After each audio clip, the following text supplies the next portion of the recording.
Olá, gente, tudo bem? Meu nome é Thiago Ribeiro. Seja bem-vindo à RVcast, o podcast oficial da RV Construções e Perícias. Eu sou o engenheiro Thiago, o Igor está aqui comigo como sempre. Hoje a gente tem um convidado muito especial. Hoje a gente tem um episódio muito importante aí pro pessoal de engenharia, pro pessoal que curte construção civil, curte engenharia. E como que vai funcionar? Com quem que a gente tá, Igor? Olá, pessoal, tudo bem? Meu nome é Igor, sou engenheiro civil aqui da RV Construções e Perícias. Seja bem-vindo ao 35º episódio da RVcast, onde o tema é Manual de Primeiros Socorros do Engenheiro e do Arquiteto. E por que nós demos esse tema ao podcast? Esse tema é interessante, né? É curioso. Mas a gente não deu o nome do tema desse vídeo, desse podcast, por qualquer coisa.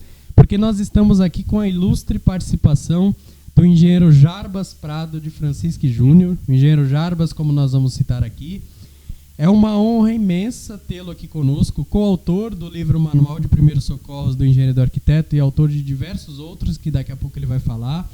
O engenheiro Jarbas é engenheiro civil, graduado pela Escola de Engenharia da Universidade Mackenzie, formado em 1978.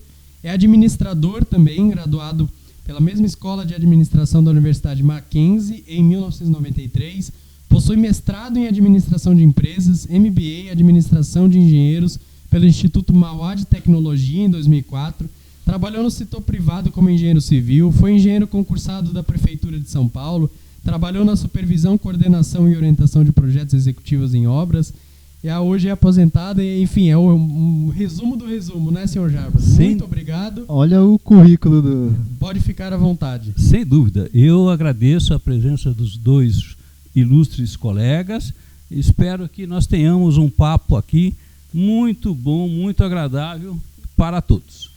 E diante das suas experiências, eu fiquei curioso na administração de empresas, né? Isso. Qual foi o objetivo que você entrou nesse ramo? Isso vai ser bem esclarecido no decorrer da minha conversa, palestra aqui. Porém, adianto a você que foi devido à minha necessidade de comando. Então, eu sempre trabalhei em obras e, para prestar serviços, eu tinha que administrar as empresas em que eu trabalhava. Uhum. E, para isso, eu me preparei melhor fazendo esse curso de administração. Eu acho perfeito, porque a maioria das faculdades de engenharia, elas não focam muito na parte de gestão. E todo engenheiro precisa ser também gestor. Na minha faculdade, na nossa faculdade que nós fizemos, nós tivemos bastante gestão. Nós tivemos gestão de marketing, nós tivemos gestão de empresas, nós tivemos gestão financeira, liderança, gestão de pessoas. Então, é um diferencial da Exanc, onde nós estudamos. Nós gostamos bastante que a Exanc ela tem esse perfil gerencial. E o senhor, durante a faculdade, gostou e como o senhor estava falando, trabalhou sempre em obras. E trabalhando em obras, é de suma importância você ser um gestor. Exatamente. Nesse sentido que eu fiz o curso de administração. E, posteriormente, complementei com a MBA. Show demais. E nesse tempo você já estava em obra já? Não, eu sempre estive em obra. Você sempre... Nunca deixei da obra. Eu fiz os cursos devido à necessidade que eu via nas obras. Show demais. Um aprimoramento. Quais eram as principais obras? Era a obra de fundações, estruturas, obra do início ao fim, ou era mais reforma? Vamos numa sequência? Vamos. Obrigado. Bom, do início, eu sou engenheiro civil pela minha natureza. Eu fui criado numa família em que o meu pai é engenheiro.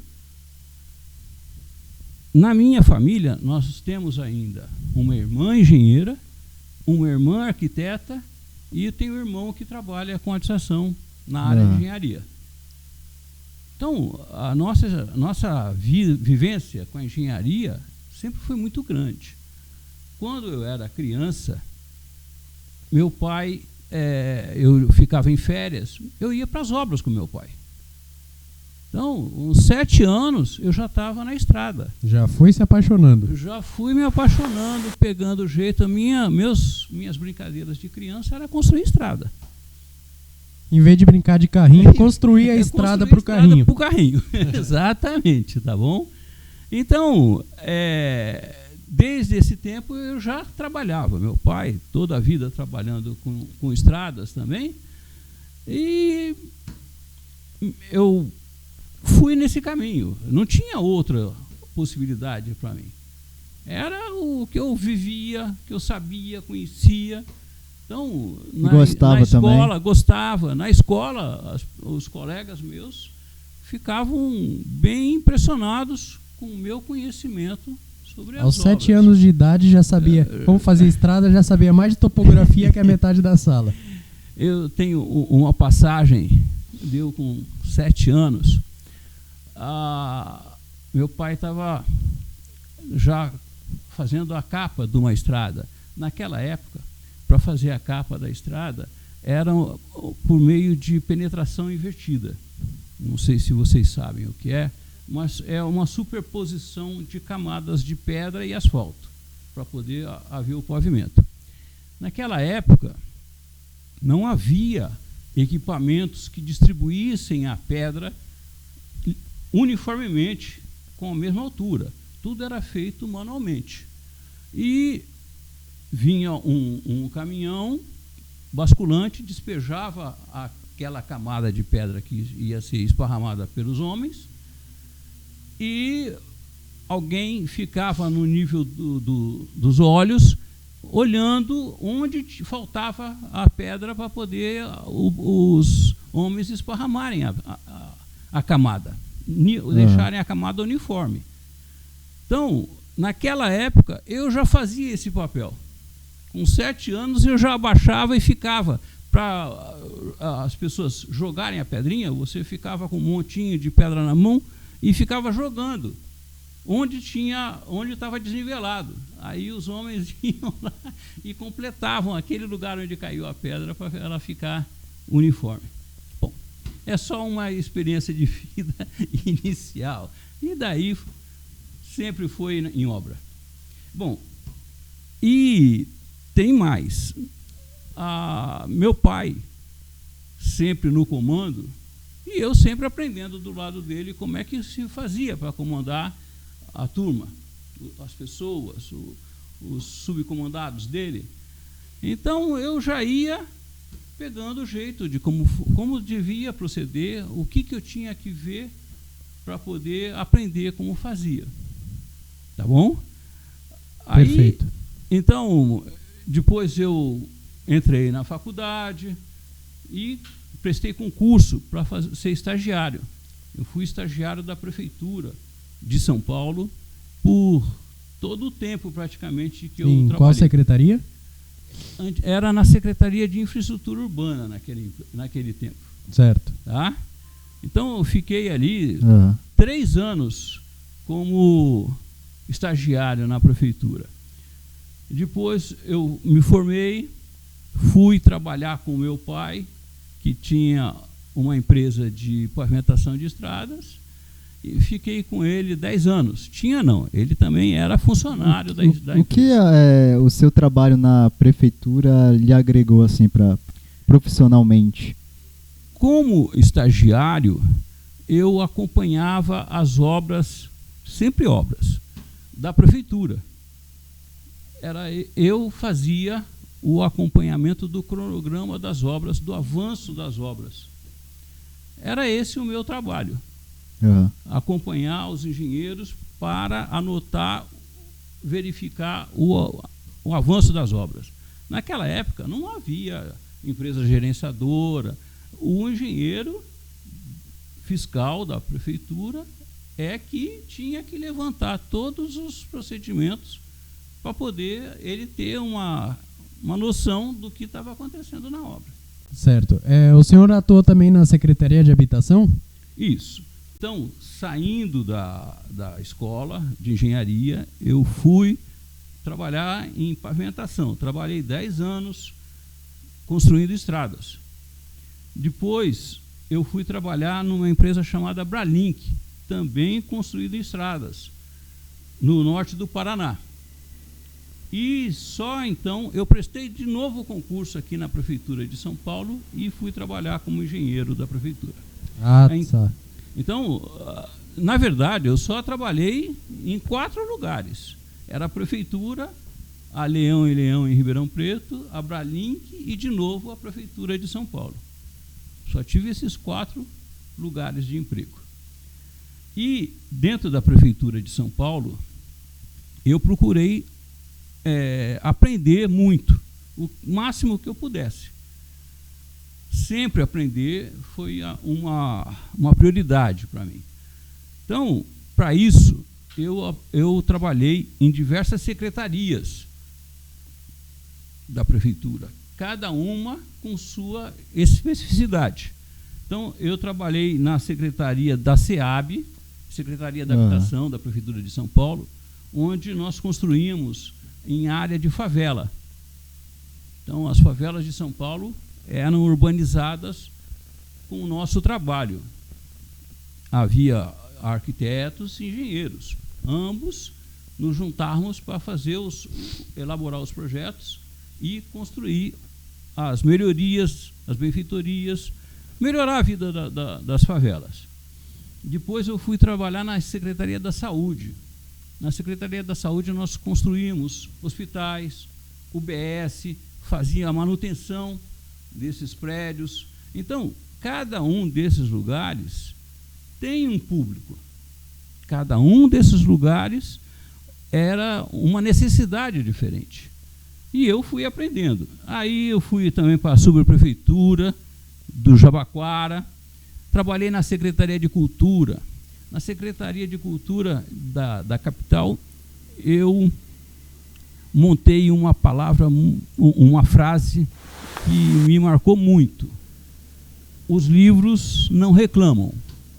Então, como eu tinha trabalhado com favela, com pessoas doentes, com médicos, na subprefeitura, com a população em geral, eu sofria um grande impacto da necessidade humana.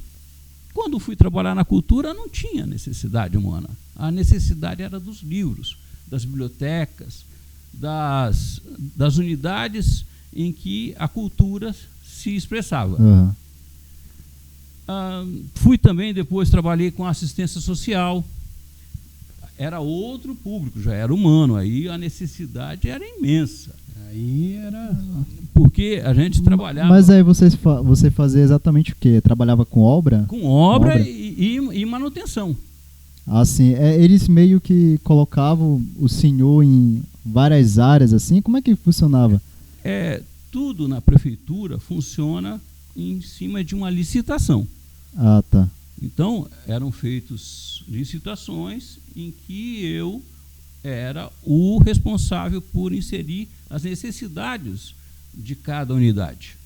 Então, se tinha que construir mais sanitário, se tinha que ampliar a cozinha, se tinha que os quartos serem mais arejados, eu tinha que ficar sempre de olho nas necessidades de cada imóvel para poder produzir a licitação, depois contratar a empresa que fosse executar o serviço e fiscalizar o serviço feito, certo, dando os termos de recebimento quando necessário.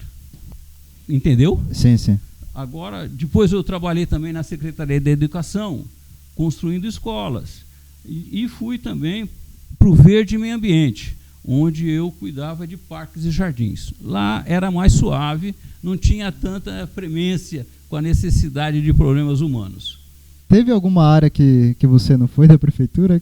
Você já foi em praticamente todas. Teve área que eu não fui. Sim. Você só não virou prefeito? Não, não era a minha opção. Ainda bem. Talvez tivesse sido um bom prefeito. Não é por menos. Mas eu não trabalhei, por exemplo, com merenda escolar. Nunca Caraca, mas também cozinha, a criação de cozinhas, assim, armazéns para produzir a merenda escolar, eu nunca trabalhei.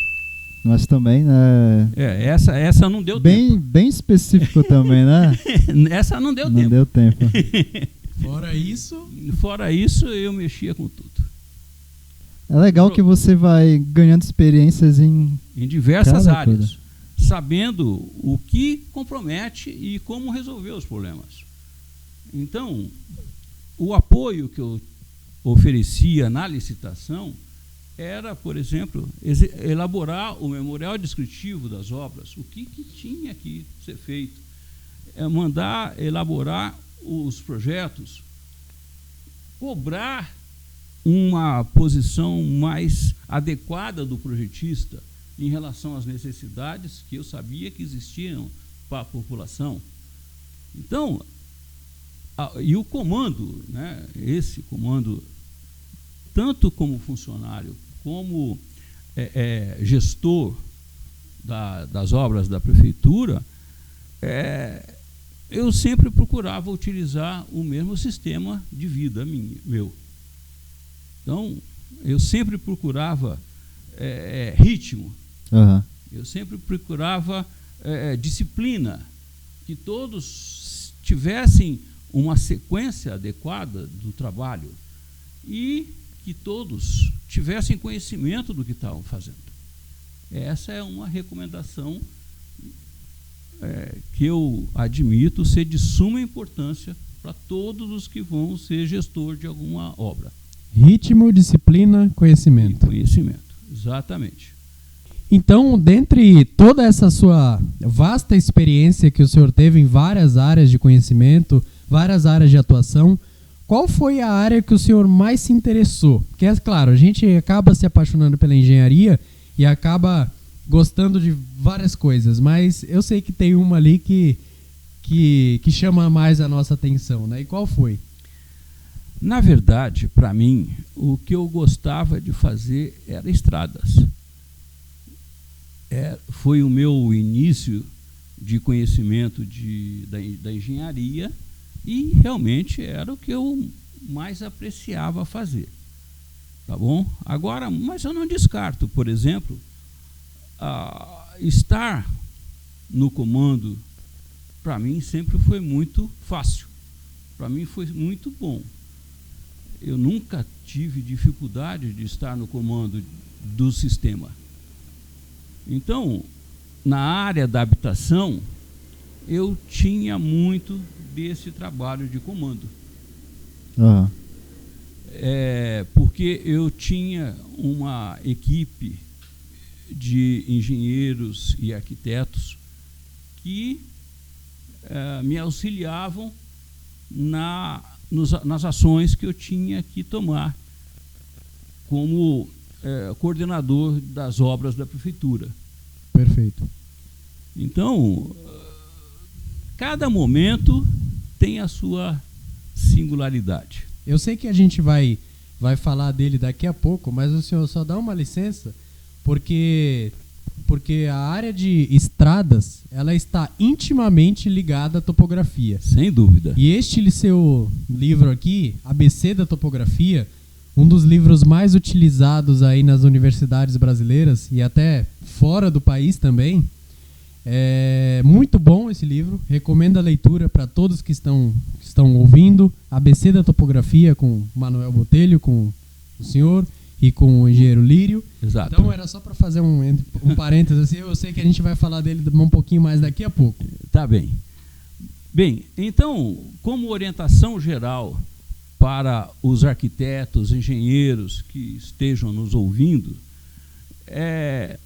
eu gostaria, e se me permitem, oriento que as pessoas saibam delegar poderes aos seus subordinados, dentro do limite da competência de cada um. A pessoa precisa saber o que ela deve fazer ou não deve fazer. Então, se fosse dar um conselho para um engenheiro recém-formado, um arquiteto recém-formado, era esse? Um deles. Um deles. Uma das dicas é essa. A pessoa tem que saber delegar poder. Você não consegue fazer tudo ao mesmo tempo.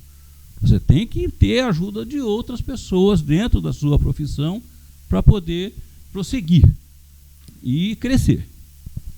Mas o que você recomenda para atingir esse objetivo? É você chamar um profissional e tentar capacitar ele, ensinar, ou chamar um profissional já formado com essas habilidades? Cada caso é um caso. Se você puder ensinar alguém, é maravilhoso. Nós estamos aqui para ensinar, passar o nosso conhecimento para os outros. Se você puder ensinar, ótimo. Agora, se a necessidade da obra, se a necessidade do momento seu não permitir, não lhe der tempo para fazer esse ensinamento, você deve naturalmente contratar alguém já com certo gabarito que lhe tire esse trabalho de ensinar. Tá bem? Certo. Porque na minha opinião, assim, muitos engenheiros e arquitetos têm uma certa facilidade com gestão, com liderança, gestão de pessoas, delegar tarefas. Outros já não. Já são mais frios e calculistas, como dizem. Então gosta de ficar no escritório fazendo cálculos, fazendo projetos. Não tem muito essa versatilidade. Essa versatilidade de saber gerir uma obra, por exemplo, gerenciar uma obra. Então, o que o senhor tem a dizer para essas pessoas? Normal? Sem dúvida. Cada um tem que fazer aquilo que sabe fazer melhor. Cada um tem que saber se conhecer para executar um bom serviço. Se a pessoa gosta de cálculo, gosta de trabalhar no campo, ele pode ir se direcionar para essas áreas. Tem que procurar se direcionar para essas áreas. Se a pessoa tem uma facilidade de comunicação, empatia, pode ir para a área de comando. Pode Sim. E deve ir para a área de comando. Mas isso é um dom. Assim como é um dom ensinar. Assim como é um dom tocar piano. As pessoas têm uma certa tendência a obter com mais facilidade esse ganho. Perfeito. Tá bem? Eu espero que todos os estudantes de engenharia e arquitetura tenham prestado bastante atenção Em saber no que o Jarbas disse. Onde ele se dá melhor. Tem que saber. Tem que testar, né? Porque o pessoal sai da faculdade com essa cabeça mais de ir para a obra, né? E nem todo mundo tem como você falou, esse dom. Exato. Eu acho que o certo é ver aonde ele se dá melhor, onde ele se adapta melhor, leva um tempo. Quando fala em engenharia civil, já pensa em obra, mas não é só isso. Não, tem absolutamente. Inspeções, perícias, como a gente faz, cálculos, projetos. Há uma infinidade de ações muita coisa, que as muita pessoas coisa. podem tomar. Docência. Uma infinidade de Vocês que são de Santos podem até trabalhar, o civil pode até trabalhar nas docas. Nas docas. Fazendo uma fiscalização. Sim. Então, a vida é maravilhosa. Ela nos proporciona muitas oportunidades. Agora a pessoa tem que saber aproveitar, tem que estar aberto para aproveitar. Mas você ouviu bem, né? É doca, não é dondoca. Ouviu bem aí. Certíssimo. Bom, eu não sei porquê, mas vamos continuar, vai. Então, os comandantes de qualquer obra, de qualquer situação, eles precisam orientar e ensinar os seus comandados antes de iniciar a obra, para poder depois cobrar. Não adianta você jogar um engenheiro para calcular um prédio com economia se ele não sabe fazer isso. Tem que pedir para fazer como você acha que tem que ser. Ou tem certeza, não acha, tem certeza como tem que ter. Tá bom? Um arquiteto tem que projetar uma casa, mas para quem é essa casa? Para um favelado, ela não pode ser uma mansão. Tem que ter as suas limitações.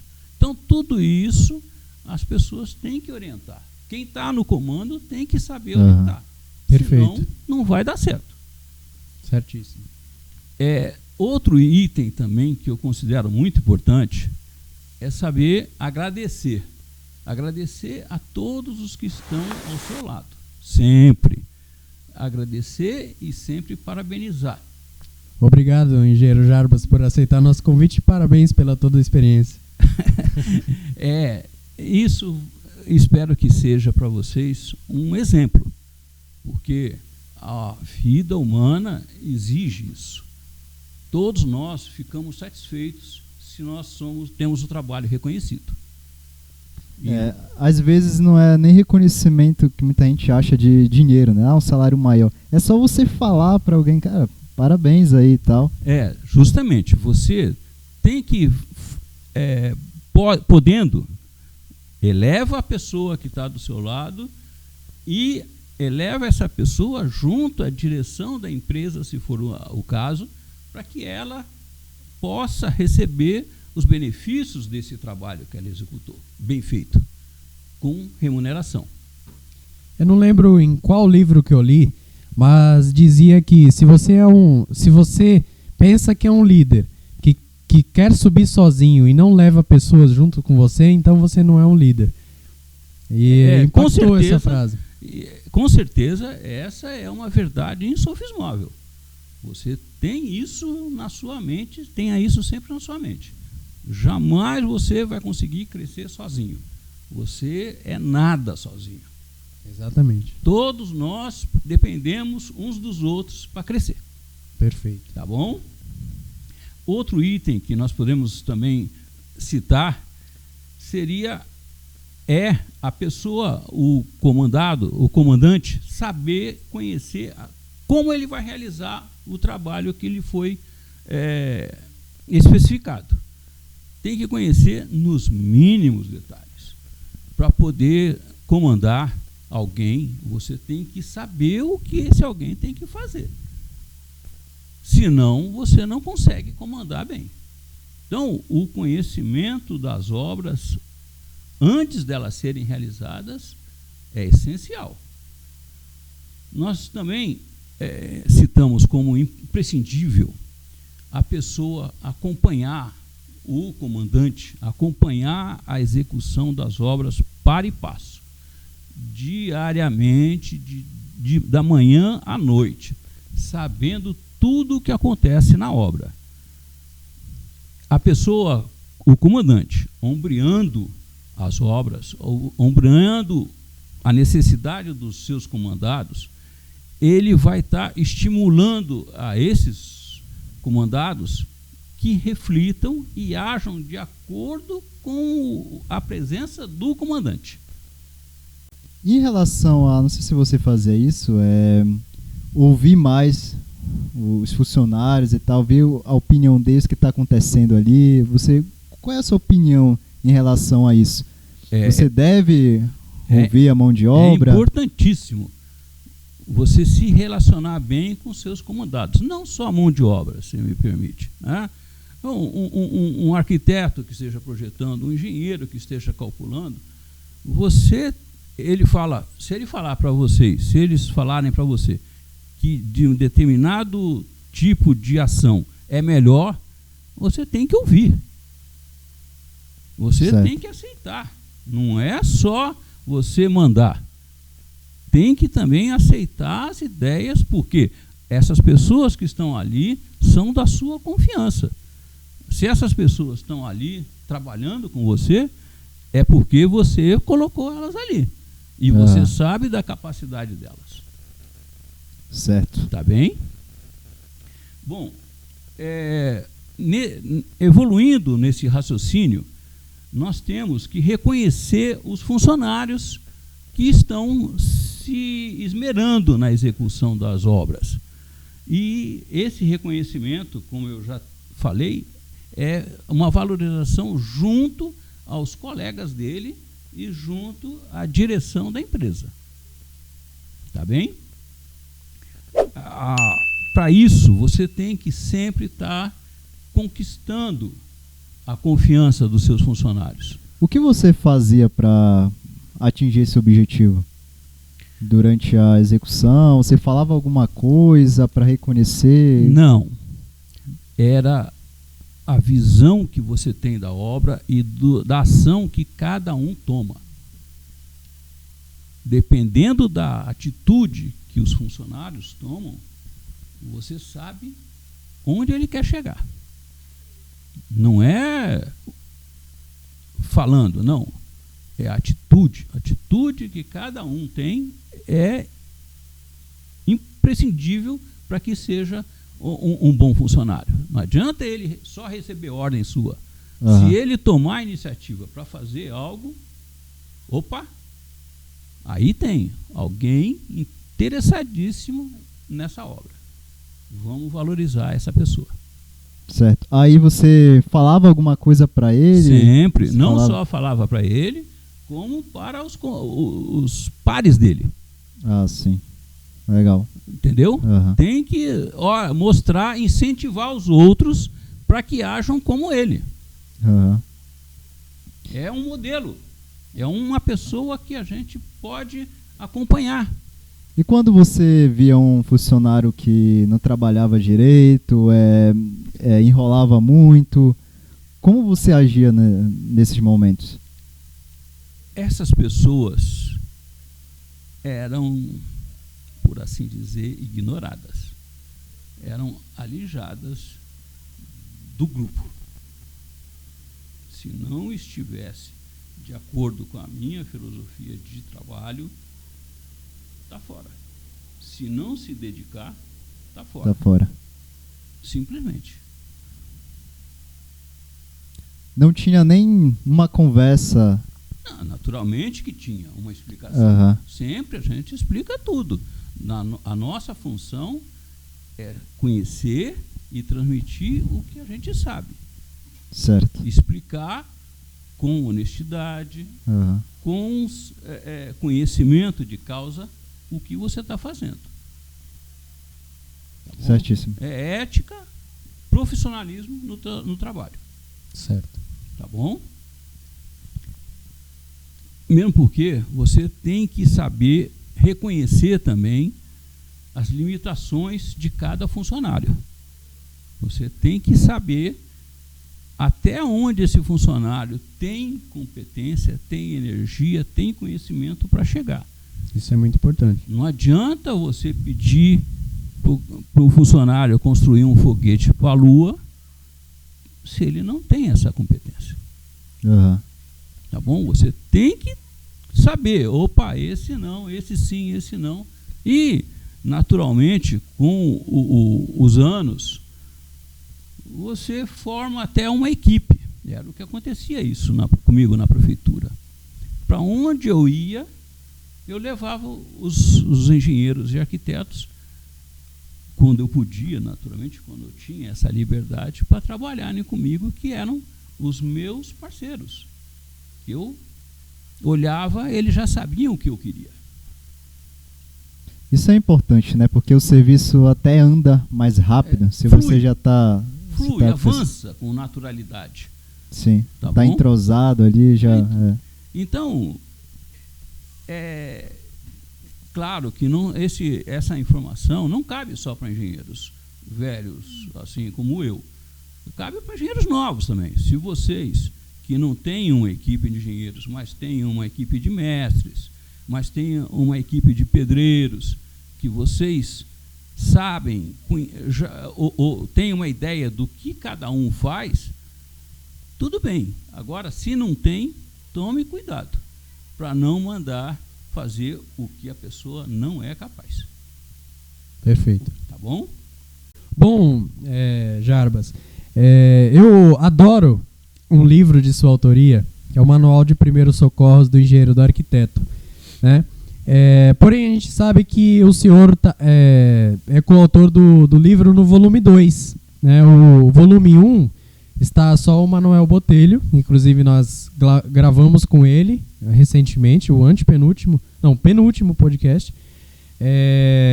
E aí o senhor veio no livro como coautor, Manual de Primeiros Socorros do Engenheiro do Arquiteto, no volume 2. Queria saber como foi essa sua entrada neste livro, nessa obra que eu recomendo a leitura para todos. Eu vou mostrar aqui novamente. Eu trouxe ele ali na minha mochila para depois o senhor dar uma dedicatória, se for possível. Naturalmente que sim. Muito bom esse livro. Este livro, tanto o volume 1 como o volume 2, todos os engenheiros e arquitetos e estudantes dessas disciplinas deveriam ter. Bom, até porque é o manual dos primeiros socorros. É o manual de primeiros socorros, como este podcast. Tem que estar na mochila.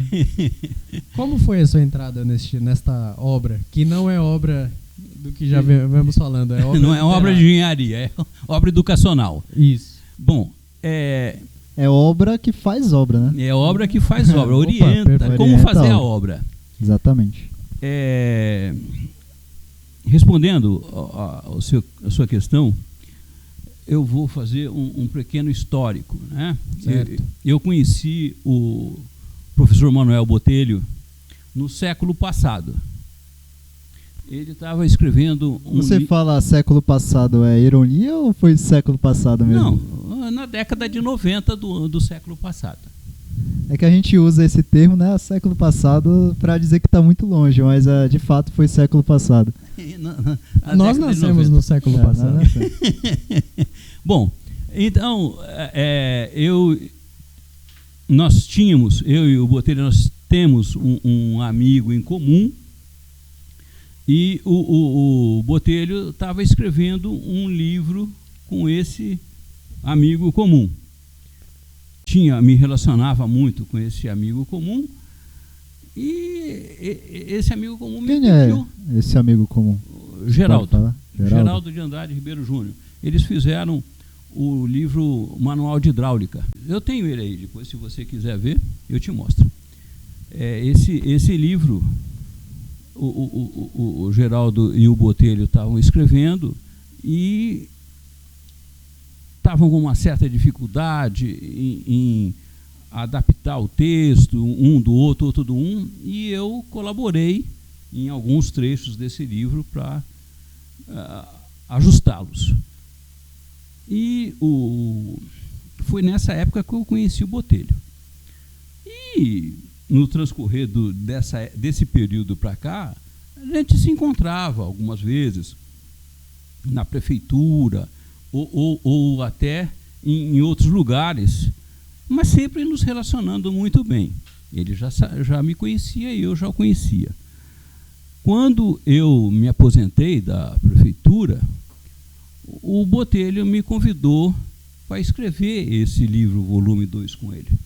Foi assim que começou. Então eu já tinha um relacionamento com o Botelho anterior e, felizmente, ele me convidou para escrever esse livro com ele. Ele gostou do meu trabalho e nós temos feito muitos trabalhos. Esse ano estou até fazendo outro livro com ele, mas isso é história para uma nova entrevista. Vocês não param, né? Não, é direto. Bom, pô, muito quem legal. Tem limite é município. Quem tem limite é município. E as pessoas que não têm essa autonomia toda que nós temos, né? Perfeito. Bom. E agora você tem novos amigos em comum do Botelho entre a gente, que são Thiago e Igor. Parceiro. Quem sabe venhamos a escrever um livro juntos? Caramba, opa. Então, eu, conforme o Igor falou, né, eu escrevi o Manual dos Primeiros Socorros do Engenheiro e do Arquiteto. Eu escrevi, junto com o Botelho e com o Lírio, o ABC da topografia. Que eu comentei anteriormente, que é a Bíblia da topografia. Que tem sido, felizmente, um sucesso comercial e didático. Tá bom? Desejamos cada vez mais e mais sucesso, porque o livro é realmente muito bom. Escrevi com o Lírio 3 livros sobre loteamentos. Um especifica como projetar em determinada área um loteamento. O outro especifica como colocar em prática o projeto, ou seja, pavimentar, subdividir em lote, colocar toda a infraestrutura urbana necessária nessa área. Escrevi o livro Resistência dos Materiais para a Área Industrial com o professor Daniel Loureiro, um grande amigo também. Eu poderia perguntar, eu ainda não tive a honra de ler este livro, mas eu gosto muito de resistência dos materiais. Estou vendo aqui o gráfico tensão-deformação, as tensões do plano, mas o senhor comentou que é a resistência dos materiais na área industrial. Isso. Qual que seria essa aplicação na área industrial? É a aplicação na engenharia de produção.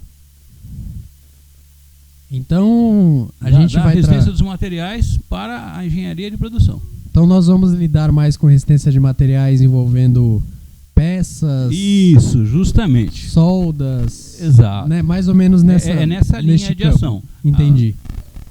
Calcula-se muito para a utilização do metal, dos metais. Entendi. E como você tem ideia para o título do livro? Como é que você vê uma demanda para escrever um livro, ou você gosta e vai escreve? Como você faz isso? Esse caso foi muito específico, né? Nós conhecemos o professor Daniel Loureiro, e ele é professor de resistência dos materiais. Sim. Ele tinha essa necessidade de escrever um livro sobre resistência dos materiais, que era a matéria que ele ministrava e ministra até hoje, naturalmente. Mas ele não sabia como escrever, o que escrever ou como escrever. Então, nós nos juntamos a ele nos procurou, não é? Nos juntamos e eu fui vendo com ele o que ele ministrava, qual que era as premissas que ele tinha. Uhum. E a partir daí nós fomos desenvolvendo o trabalho em conjunto. Eu escrevia, passava para ele complementava, me devolvia, e essa bola que ia e voltava viraram esses livros. Show demais. Eles sempre, pelo que eu estou vendo, você contando as histórias, eles sempre procuram você, que eles não estão sem caminho. Aí vamos chamar o Jarbas aqui. Na verdade, o Botelho não, né? O Botelho tem o caminho. Foi o Botelho que me apresentou a esse mundo, praticamente. Tá? Então, o Botelho também tem excelentes ideias. E eu o complemento com o meu conhecimento. E nós fazemos esse produto todo para os estudantes. E essa junção dá muito certo, né? Tá ajudando muita gente. Tem dado. Aliás, parabéns pelo trabalho. Tá excelente tudo que você tá fazendo. Ajuda muita gente. Eu sou uma pessoa muito aberta, muito franca. Procuro ser muito aberto, muito franco. E a minha facilidade de comunicação com as pessoas, há uma empatia muito grande sempre. Então fica fácil da gente se unir e criar algo novo. Perfeito. Tá bom? Deu para reparar que, inclusive, nossa recepção aqui por parte dele e da sua querida esposa foi perfeita, foi sensacional. Gente boa. Ora, todos os que vêm a mim são muito bem recebidos. A minha esposa, naturalmente. Eu sozinho, como eu disse para vocês, eu não sou nada. Certo. E este aqui... Então a gente vai vir mais aqui. Resistência dos materiais para a área industrial novamente. É outro volume? É outro volume. Aqui nós fizemos o primeiro volume, um material didático introdutório. Ah, tá. Entendi. E o material didático prático. Certo. Então, eu tô vendo em cada um deles, carregamentos aí. Em cada um deles trata do embasamento, né? O introdutório trata do embasamento teórico, já o segundo trata da aplicação desse embasamento. Certo. É um complemento. É um complemento. Tá bom? A resistência dos materiais na faculdade é muito divisor de águas.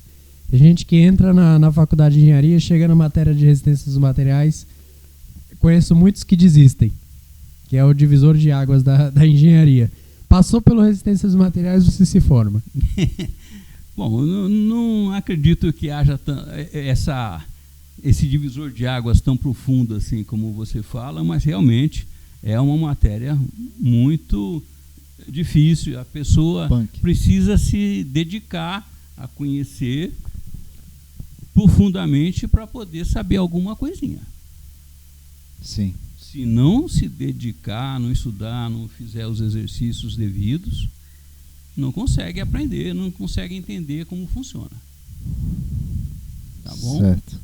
E agora eu estou escrevendo uma série relacionada a catálogo. É um catálogo de equipamentos públicos e privados, imóveis e imóveis. Essa série está sendo, para mim, um xodó. Estou fazendo com todo o carinho, com toda a dedicação. Estou trabalhando sozinho. Isso é uma coletânea das fotografias que eu tirei durante as minhas viagens. Então, a cada momento, a visão do engenheiro é diferente de uma pessoa que está passeando. Sim. Então, com certeza. eu procuro... Vê um banco, vê de forma diferente. Vê um escorregador, vê de forma diferente. E é o que mais ou menos mostra o livro. Exatamente. Então, a cada viagem, a cada momento, eu procurava estar atento, procurava estar com os olhos abertos para ver o que estava sendo feito no Brasil e no mundo. Porque a gente só aprende vendo, conhecendo, se exercitando, trabalhando a nossa inteligência para conseguir evoluir. Tá bem? Qual foram os lugares que você visitou para fazer esse livro? São fotografias do Brasil, naturalmente, fotografias da Itália, da França, da Suíça, da Austrália, da Nova Zelândia, todos esses países que eu já viajei. Tá bom? Certo. Então, já temos 3 volumes, todos os volumes estão sendo produzidos de impressos e digitais. Legal. Tá bom? E eu estou traduzindo também para o inglês. Show demais. Então, se o estudante fora do Brasil quiser ler, também vai poder abrir os olhos e a mente com esse conhecimento. Você viu a necessidade de traduzir? Sim. Para o Brasil, esse conhecimento é de difícil percepção. Há poucas pessoas do total de engenheiros e arquitetos que trabalham com urbanismo no Brasil. Então, eu precisava aumentar o meu público. Por isso, eu fiz essa tradução. Sim. Certo. Dentre todas essas obras que o senhor comentou, mostrou para nós, qual foi a mais desafiadora? Com certeza é essa que eu estou fazendo agora. Com certeza. Mesmo porque eu nem acabei. Eu tenho aqui produzidos 4 volumes e eu imagino que serão 8. Caramba! É Harry Potter. As fotografias catalogadas tem bastante foto. E já selecionadas, imagino que darão para fazer mais 5 volumes ainda, pelo menos. Então é um desafio muito grande, porque esse eu faço sozinho, tudo bem, mas eu tenho as solicitações do Botelho, eu tenho as solicitações do Lírio, e então eu fico aqui no impasse, um pouquinho desse, acabei essa parte agora, Botelho, estuda aí, veja como eu fiz, que eu vou trabalhar no meu agora. Então eu tenho que ficar num jogo aqui de tempo, porque é um trabalho insano. Aquilo que eu falei para vocês, disciplina. Eu sou aposentado, poderia muito bem ficar deitado em berço esplêndido, indo na piscina todos os dias. Sim. Mas não é o meu caso, eu não consigo fazer isso. Não é da minha índole. Ainda bem que então, você continua aí. Eu tenho essa necessidade de estar trabalhando, de estar produzindo algo de útil. Então eu faço isso. Tenho um ritmo, disciplina, e eu trabalho em cima disso. Certo. E é bom que maestria. É bom que você tem uns amigos aí que podem lhe ajudar, né? Que sem dúvida. A colaboração de todos faz com que a gente cresça. É aquilo que eu já falei. Ninguém é nada sozinho. Tem que ter o apoio dos demais colegas sempre. Tá bom? Bom, então, como eu estava dizendo, imagino que eu vou escrever mais uns 5 livros desses, se Deus me der força, energia e vida, né? E esses livros, então, como eu já disse, eles são uma ode para os engenheiros e arquitetos. É uma apresentação em que eu só faço elogios ao trabalho dos arquitetos, engenheiros e tecnólogos, né? Que disponibilizaram os materiais para que a gente tenha os equipamentos públicos e privados existentes hoje para a nossa disponibilidade. Sim. Tá bom? É maravilhoso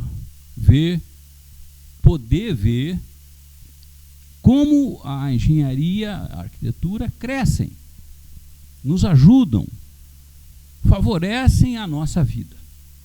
E a união dessas duas áreas é de grande importância, né? Extremamente importante. Então, abrindo um parênteses aqui, falando exatamente disso, só para fazer um complemento rápido, muita gente ainda tem dúvida. Eu achava que não, mas conversando com as pessoas lá fora, eu vejo que muita gente ainda tem dúvida. A diferença entre engenharia civil e arquitetura. Qual que é a principal diferença entre essas duas áreas? Caro Igor,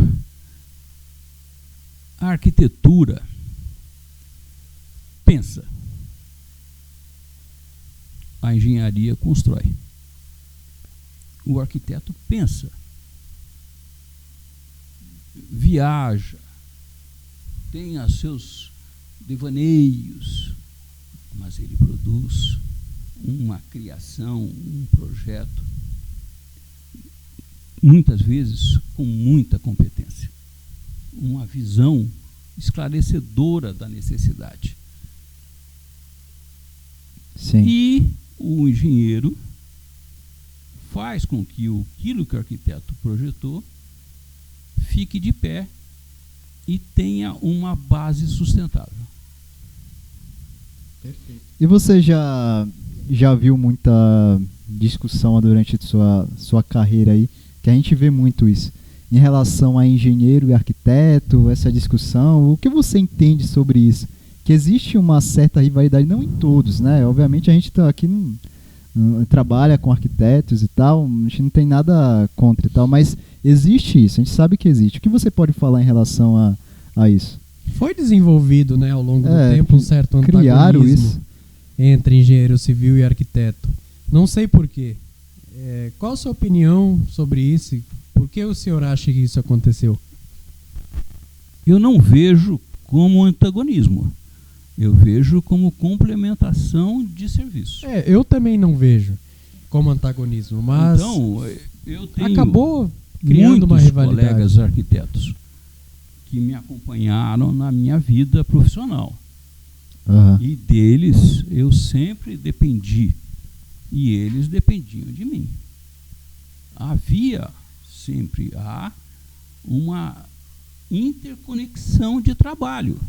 Às vezes pode ter algum atrito entre uma forma de trabalhar e outra. Mas a união dos dois é maravilhosa. Sim. É o que faz a engenharia e a arquitetura crescer. Ninguém cresce dividindo, só somando. Eu também tenho essa opinião. Né? Se trabalhando de forma adequada, interdisciplinar, tem muito a evoluir as áreas da engenharia civil e arquitetura se ambos os profissionais se unirem. Mas infelizmente a gente acaba vendo, claro que não são todos, mas a gente acaba vendo uma certa rivalidade entre engenheiro civil e arquiteto, principalmente os novos agora. Então, queria que deixasse claro isso, que isso não poderia existir, né? Porque ambas as áreas elas podem se complementar muito bem, né? Claro, existem discussões, claro, todas as áreas vai existir. Tem que haver para haver uma evolução, mas tem de haver essa união, né? Sem dúvida. Eu nunca senti esse problema, se me permite. Nunca sentiu? Nunca senti esse problema. Sempre a nossa complementação foi muito bem, foi um produto muito bom. Eu acredito que a gente vê isso mais durante a faculdade, hoje recém-formados, porque a gente mesmo não vê isso com profissionais de fato, já experientes, engenheiros, arquitetos, a gente não encontra isso. Não existe isso. Né? Mas existe essa lenda, principalmente entre os estudantes, que quando a gente estava na faculdade, a gente ouvia muito isso, né? Mas quando você vira profissional, você percebe que não tem. Não existe. E não precisa. Né? Então, o pensar, elucubrar, fazer com que aquela ideia esteja no papel, o arquiteto faz muito bem. Sim. O arquiteto é especial nisso. Agora, ele sente a dificuldade que nós sentimos de criar, de colocar o que ele imaginou de pé. Não só em projetos de arquitetura, em outras áreas também. A gente se depara com isso, tá bom? Isso é um raciocínio que serve para todas as áreas. Sim. Então, o civil não faz a mecânica, a elétrica, tão bem quanto o eletricista. Então, todos nós temos as nossas divergências profissionais, mas elas se complementam na medida que o serviço flui. Certo. Tá bom? Então, para finalizar, tudo bem? Tudo.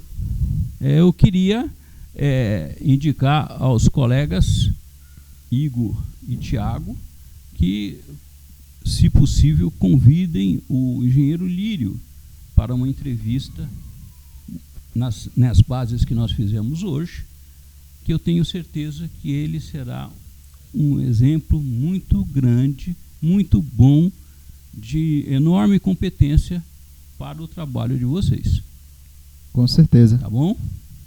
Vamos chamar. E desejo a vocês também, não é? Naturalmente, o pleno sucesso de tudo que vocês estão fazendo, e me coloco aqui à disposição sempre que vocês tiverem alguma dúvida, quiserem saber a respeito de algum assunto, mesmo os polêmicos, estarei aberto a um diálogo franco, aberto e ético. Eu estou curioso para saber aonde esse livro vai chegar, hein? Eu acho que tem muita coisa. Volume 9, 8 que você falou? Imagino que 8. Eu acho que vai muito longe. O quarto já está pronto. Não publiquei ainda. Então, engenheiro Jarbas, mais uma vez, nós agradecemos imensamente a sua participação aqui na RVCast. Foi extremamente importante, foi muitos conhecimentos passados para os profissionais de engenharia e arquitetura e demais envolvidos e demais amantes da área da construção civil. Mais uma vez, muito obrigado. Muito boa a sua participação. Espero que cada vez mais nos tornemos colegas de profissão. Maravilha. Obrigado a todos. Então, engenheiro Jarbas, obrigado novamente, né? É muito legal conversar com engenheiros mais experientes e você com toda essa sua bagagem aí de livros, de serviço, que você trabalhou bastante obras, foi muito vantajoso a nossa conversa. Eu espero que você também tenha gostado de ter participado aqui da RVCast, que eu tenho certeza que a galera gostou. Sim, gostei muito. Vocês são muito caprichosos, atuantes e sabem o que vocês estão querendo e o que vocês vão fazer. Parabéns pelo trabalho. Muito obrigado. Então, gente, essa foi a RVCast, 35º episódio aqui com o engenheiro Jarbas. Muito obrigado, até a próxima. Tchau.